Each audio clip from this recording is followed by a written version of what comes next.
Yeah, I hate to break it to you, but just because you cry whenever you're sad or you yell whenever you're angry doesn't mean that you're actually feeling your feelings just because you have some type of action tied to the way that you express your feelings. Because if you shame yourself and invalidate your feelings while you're feeling your feelings through crying or yelling, then you're not actually feeling and processing those feelings. You're just shaming them and then suppressing them. So say that you get into an argument with another person, they say something that triggers you and you feel rejected or abandoned. And so unwillingly, you might start to cry, you might start to get really angry, you might start to shake, and you might think, oh, well, of course I'm feeling my feelings. I feel horrible in my body right now. I'm trembling, I'm shaking, my fists are clenched up. But if you are not validating yourself because you are so worried that this other person is going to reject you or abandon you, and now that you're in this like survival response, this coping response, because you are more worried about like getting some type of like peaceful resolution between you and this other person than actually feeling into your body, nurturing that narrative that's telling you you're worthless or that you're not going to make it without this other person,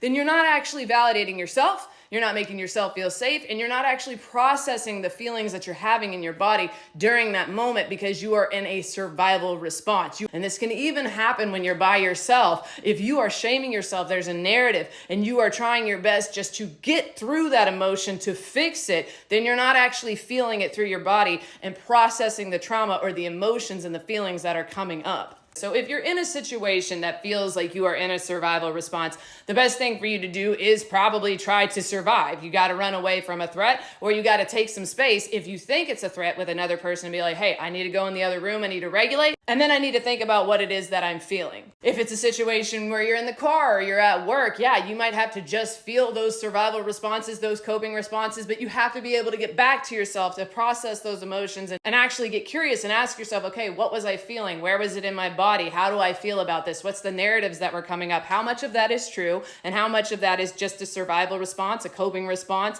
some type of old disempowering belief or narrative that I have about myself? And then allow yourself to actually feel and process the emotions in real time after the fact, so that when situations like that happen again, you're able to kind of regulate yourself more and go, okay, I need to step back. I need to nurture myself. I need to figure out what's going on. This is a bit much for me. If it's something that you can avoid, again, if you're in traffic, you're at work, or there's something that you can't avoid, yeah, you might not be able to step away from it. But when you can get back to being able to actually process it in your body, do that. Anyway, I hope that helps at least one person. My name's Sarah, and I'm your favorite self-experimenting coach or companion, and I help get people reacquainted with who they most authentically are. You're an amazing person, and I hope you have the best day.